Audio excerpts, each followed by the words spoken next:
इस पर्व में सभी कोई जो प्रत्यक्ष देवता यानी सूर्य देवता को, हर भगवान को हम लोग प्रत्यक्ष रूप में नहीं देख सकते, लेकिन सूर्य देवता को हम लोग प्रत्यक्ष रूप में देखते हैं। और उनको प्रत्यक्ष रूप देखने के लिए यानी डूबते हुए सूरज में कैसे दिखते हैं, उगते हुए सूरज में कैसे दिखते हैं, इसके लिए हम लोग उनका उपासना करते हैं। एक प्रत्यक्ष देवता का दर्शन करना हम लोगों का सौभाग्य की बात होती है। इसलिए ये भीड़ आप लोग को दिख रहा है कि हम लोग प्रत्यक्ष देवता का दर्शन कर सकते हैं। और आज उनका रूप जो है बहुत ही अन्य दिनों की अपेक्षा आज जो है उनका रूप बहुत ही नॉर्मल दिखता है और बहुत शांत जैसे दिखते हैं, जैसे लगता है सब पर आशीर्वाद बरसाने के लिए ही वो आज निकलेंगे और हम लोग पर अपनी कृपा बनाए रखेंगे।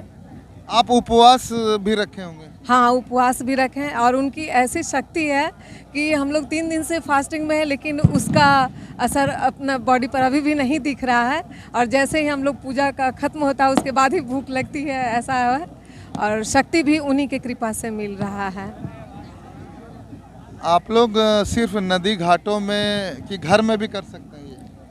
देखिए, अधिकतर तो ये बहते हुए जल में ही इनका पूजा किया जाता है। कहा भी जाता है जैसे हर जगह गंगा नदी में, ये बिहार का पर्व है तो गंगा नदी में स्नान करके, और उनका गंगा नदी का और सूर्य देव का कनेक्शन कहीं ना कहीं तो है।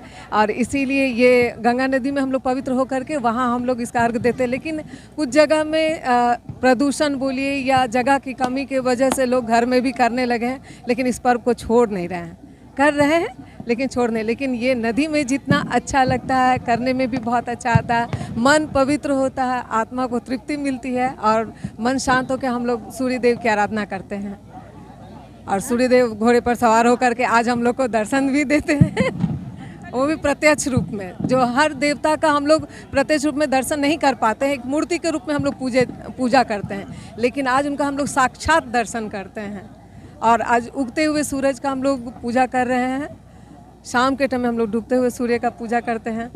डूबते हुए सूरज का पूजा कभी होता नहीं है, सिर्फ उगते हुए सूरज का पूजा होता है। लेकिन ये छठ महापर्व में आखिर ऐसा क्या है कि डूबते हुए को भी पूजा किया जाता है और उगते हुए को भी पूजा किया जाता है? देखिए, जब हम लोग को पहले कष्ट होता है, कष्ट का निवारण के लिए, इसलिए पहले लोग डूबते हुए सूरज का पहले किया जाता है कि उसके बाद हम लोग के जीवन में केवल उजाला ही उजाला भरे।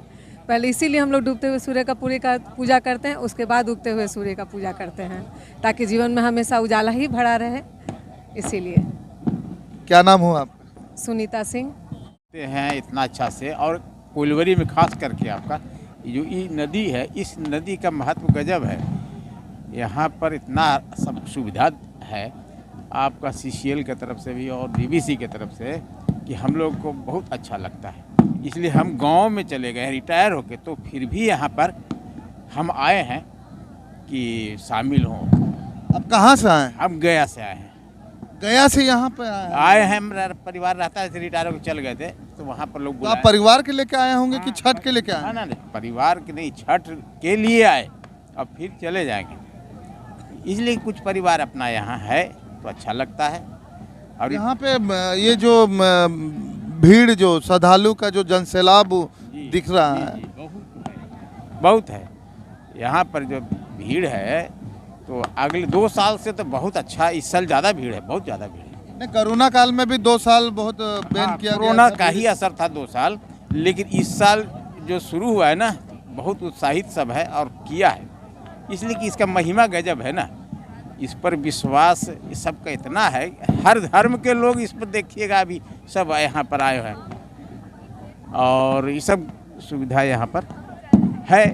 इसलिए सब जगह पूरे बिहार झारखंड का जहाँ भी जो लोग है गया है वहाँ तो गजब है रहता है।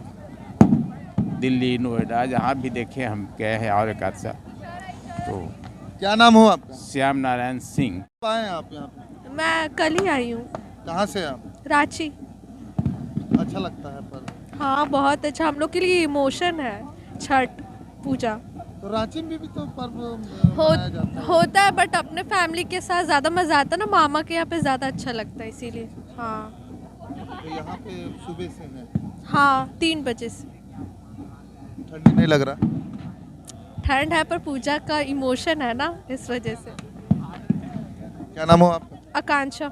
बुढ़िया बस्ती है, और यहाँ का जो विधि व्यवस्था है उसका जो साफ़ सफाई है, जनरल में वो यहाँ के ग्राम के लोग करते हैं, बुढ़िया बस्ती के लोग किए हैं। और इसका जो पूजा का व्यवस्था है, इसका जो आपका सामने आप देखे होंगे वहाँ पर मूर्ति स्थापित हुआ है, उसका भी जो भी व्यवस्था है वो यहाँ के ग्रामीण ने ही किया है। तो स्तर से है एक समिति जो वहाँ पर पूजा ऑर्गेनाइज करती है और गाड़ी को व्यवस्थित करने के लिए, ताकि भाग दौड़ ना बने, इस तरह से उसके लिए समिति है। क्या कहेंगे इस पर्व के बारे में? ये लोक आस्था का पर्व है, लोगों का विश्वास है और ये प्राकृतिक से जुड़ा पर्व है। और इसमें हम उगते सूर्य और डूबते सूर्य को भी अर्घ देते हैं। और इस पर्व का सबसे बड़ा महत्व ये है कि हमारा एक यूनिटी बनता है, लोगों में एकता आता है, लोगों का एक प्रकृति के प्रति प्यार बनता है और हमें ये सिखाता है कि हमें आपस में मिल के प्रकृति को संभाल के रखना है। हिंदुस्तान में कभी भी डूबते हुए सूरज की पूजा नहीं होती है, लेकिन छठ के महापर्व में क्यों होती है? छठ में ऐसा ही परंपरा रहा है शुरू से ही कि सूर्य को डूबते हुए भी अर्घ देना है और उगते हुए को भी अर्घ देना है। ये शुरू से परंपरा रहा है। इसमें परंपराओं में हम तो नहीं जानते कि किंतु परंतु होता है, जो आदमी फॉलो करते हुए आ रहा है। ये मतलब इतना लोग बाहर से आके इकट्ठा होता है हर साल, मतलब पर्व के लिए, मतलब छुट्टी लेने के लोग आते हैं क्योंकि यहाँ पे इतना बड़ा पर्व है। और मतलब बिहार और झारखंड और यूपी के लिए तो बहुत बड़ा पर्व है और लोग मतलब दिल से इस पर्व के लिए मतलब महापर्व हम बोलते हैं, इसीलिए बोलते हैं क्योंकि इसके लिए लोगों के दिल में बहुत प्यार है। वो मतलब अपना वो प्रकट करने के लिए यहाँ पे आते हैं, भगवान को अर्घ दिखाते हैं, यही बोलना चाहूँगा। तो यहाँ पे यूपी, बिहार, झारखंड सब मिला जुला है। हाँ, सब जगह के लोग आते हैं। मैं खुद अभी उत्तराखंड में पढ़ाई करता हूँ, पर छठ हो रहा है तो उसके लिए मैं यहाँ पे आया हूँ। तो इसी तरह जितने बाकी लोग जितने बाहर रहते हैं वो सब इसीलिए आते हैं यहाँ पे, क्योंकि पूजा के चलते के लिए। कितने लोग होंगे यहाँ पे?